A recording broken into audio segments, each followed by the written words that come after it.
Greetings and grace. Do you love hugs? I know I do. And then there are people in the world that actually don't like hugs. We're going to talk about today. We're talking about embracing versus refraining today. So let's get on into it. As you already know, we are in Ecclesiastes chapter 3. Finna read it. All right. Time for everything. There is a time for everything and a season for every activity under the heavens, a time to be born and a time to die, a time to plant and a time to uproot, a time to kill and a time to heal, a time to tear down and a time to build, a time to weep and a time to laugh, a time to mourn and a time to dance, a time to scatter stones and a time to gather them, a time to embrace and a time to refrain from embracing, a time to search and a time to give up, a time to keep and a time to throw away, a time to tear and a time to mend, a time to be silent, a time to speak, a time to love and a time to hate, a time for war and a time for peace. What do workers gain from their toil? I have seen the burden God has laid on the human race. He has made everything beautiful in his time. He has made everything beautiful in his time. He has made everything beautiful in his time.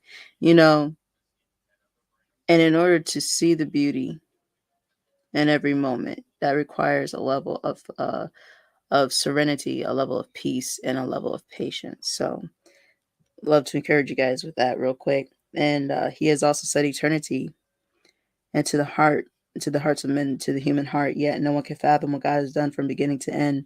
I know that there is nothing better for people than to be happy and to do good while they live, that each of them may eat and drink and find satisfaction in all their toil. This is the gift of God.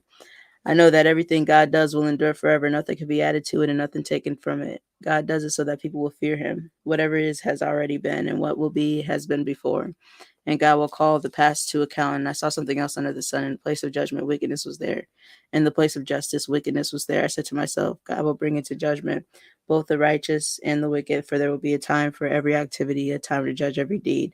Scroll down to verse 22. So I saw that there's nothing better for a person than to enjoy their work, because that is their lot, for who can bring them to see what will happen after them.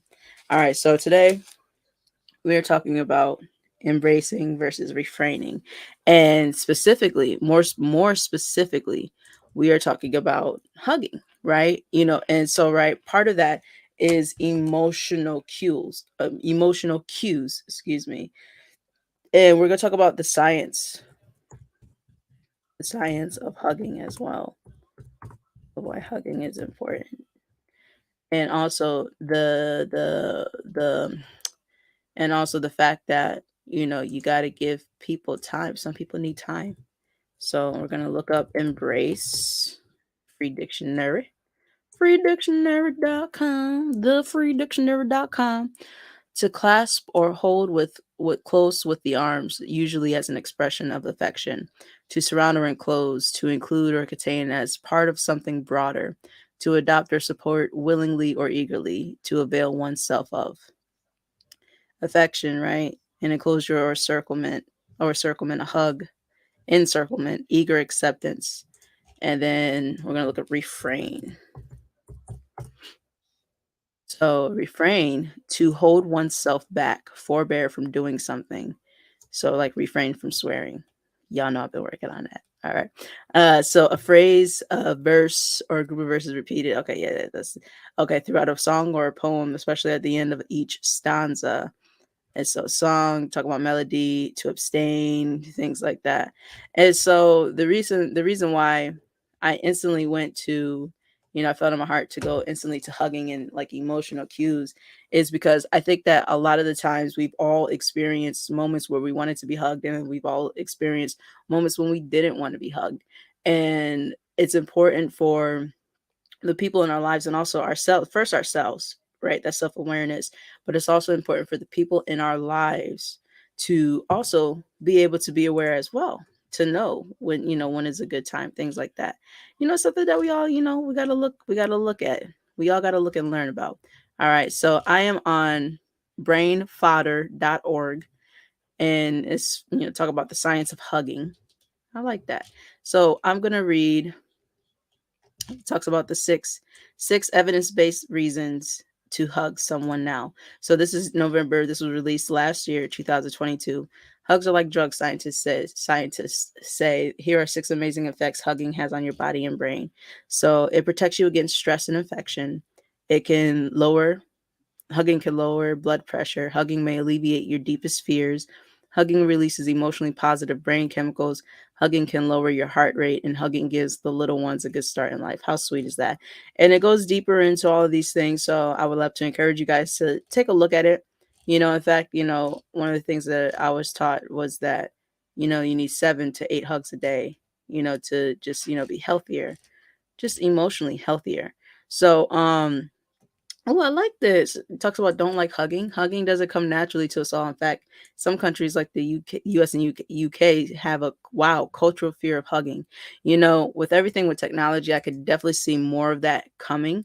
So, I would love to encourage everybody to get out there and connect with people. But there's no need to be afraid. Hugging and touch are instinctive behaviors when we're small children. Indeed, it's an essential part of healthy emotional and physical development. So don't think hugs are just for the little ones. As we've seen, the benefits are too great to ignore. Next time you sense a safe opportunity, that's important. Be brave and maybe try trading up that handshake for a friendly hug. Your friends and family deserve it. And especially like, those of us who, we grew up in a church and everything like that. I mean, every week, everybody was hugging everybody, like, and some of us we had to hug everybody, So you learn over time. So we're gonna talk about now how to read emotional cues, and there are a ton of them. There's mind, body, green, how to read body language and gain deeper emotional. But I like this nonverbal emotional cues because this right here. Most of communication is actually what our body is saying, our facial expressions.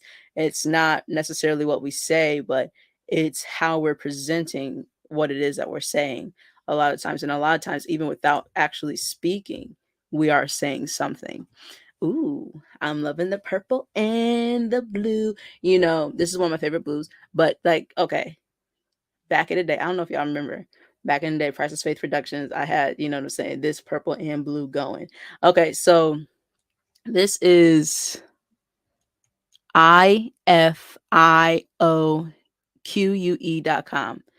Just so you guys can understand, those aren't L's, those are I's. So IFIOQUE.com. And let's see. I'll read it. I'll read it. I'll read it. All right. So, overview of emotional cues. An emotional cue is a facial expression, body movement, or tone of voice indicative of emotion.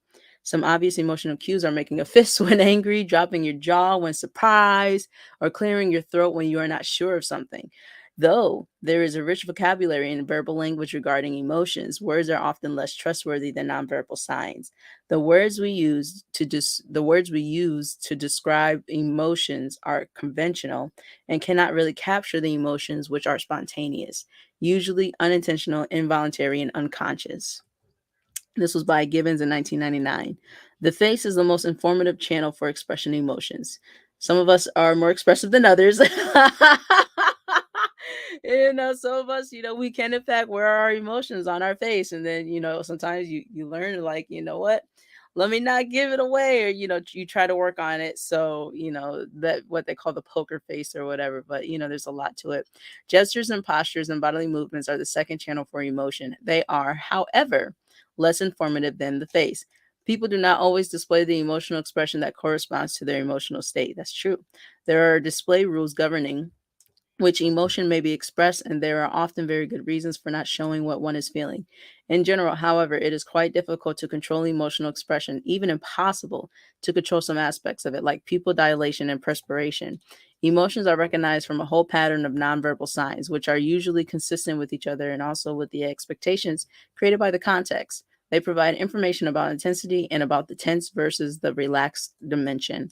A tense person sits or stands rigidly upright or leaning forward, and often with hands clasped together, legs together, muscles tense. In such a case, the hands and feet display emotions that the face tries to conceal. That's true. Those who have observed infants will have realized that they too have their language to express their emotions and moods. One can tell that they are happy through their gestures, such as bright eyes, bulging smile cheeks, giggles, squeaks, and belly laughs, accompanied by joyful sounds, mono monosyllabic. I hope I said that right. Whereas when they are sad, their mouth will be twisted into a grimace, cheek will droop, and they will utter grunts and growls. Shuts, shoots, shuts. Dr. Shuts.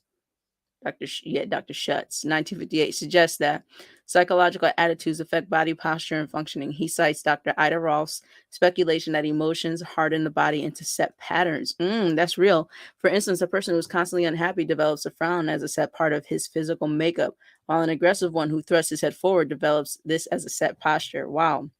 In such cases, the emotions, excuse me, y'all. In such cases, the emotions, according to Dr. Rolf, cause the posture or expression to freeze in a given position. In turn, this posture pulls the emotion into line. For example, if we have a face frozen in a permanent smile, this will affect our personality by causing us to smile mentally. We talked about that. There is a relation of body function to emotion. For instance, a person with a flexible back cannot have a strong ego, as would a person with a straight back, but then the latter in turn may not be flexible enough. Retracted shoulders represent suppressed anger. Raised shoulders are related to fear. Square shoulders indicate the bearing of responsibility. Bowed shoulders, the carrying of a burden. Wow, that's real. That's really got me thinking about how, doing these got me it got me thinking about my shoulders. Lord have mercy. Yeah, that's accurate. There is a relation of behavior to emotion. Behavior refers to everything. I had some tea, y'all, and it was good. It was juicy. And I had some little tangerines. All right, there is a relation of behavior to emotion. Behavior refers to everything we do and which is overt or observable. It involves the whole gamut of verbal and nonverbal actions and reactions which we are capable of. Body language is a particular group of nonverbal behaviors that are always directly observable. They include facial expressions, gestures, and body postures. Behavior is central to human relationships and is visible to people with whom we relate. The people we relate with can see our facial expressions and hear our words. The conclusions they reach about us are primarily based on this visible behavior. Similarly, the conclusions we reach about them are based quite naturally on our observations of their behavior. In a sense, our behavior is all we have got going for us in our face-to-face dealings with people. So, what's great is they're giving examples. This is really good. I love that they're giving some examples. So, for an example, extreme inhibition, withdrawal movements, stereotype movements, hair gestures, general motor unrest, unnecessary movements. So depression, the movements are slow, few, hesitating, non-empathic, using of hiding gestures. Elation, movements are fast, expansive, rhythmical, spontaneous, emphatic, self-assertive, affected. Anxiety, gestures involving the hair, hiding the face, wringing and interlocking of hands, opening and closing fists, plucking eyebrows, scratching the face, pulling the hair, aimless fidgeting. Horror, touching of the lips with both hands. Negative feelings, constructing of facial muscles. Negative feelings, constructing of facial muscle. I can say the word construct. And it's not even constructing; it's constricting of facial muscles. Frowning, pleasant feelings of mood, relaxed facial muscles, raised eyebrows, laughs in some cases. Intense joy also brings tear to the eyes. Pain, narrowed or closed eye, raised cheeks, lowered eyebrows with wrinkling on the bridge of the nose, or raised upper lip with wrinkling at the side of the nose. Givens, 1999. Sadness, bent body, lowered gaze, pouted lips, slumped shoulders. Sadness shows most clearly in the eye area. That's true. Ekman, Friesian, and Tompkins, 1971. So, regarding emotion cues, however, there is an ongoing debate about whether they are universal. Darwin, 1965, held that the different races of men express their emotions and sensations with remarkable uniformity throughout the world. Birdwhistle, 1971, on the other hand, was of the opinion that there are probably no universal symbols of emotional states. Ekman and Friesian, 1969, observed that emotions mobilize the facial muscles in similar ways in all cultures, but the cause of the emotions and the effects, the display rules with consequent behavior patterns vary considerably across cultures.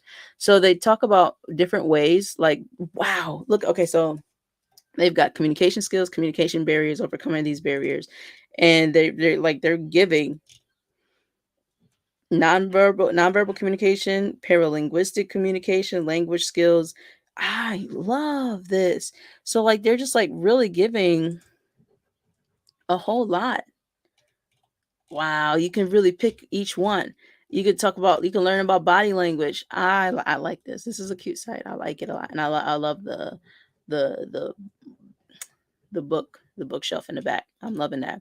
So you guys, right? Not everybody is always ready for a hug. And even though we all need hugs, sometimes people need a moment.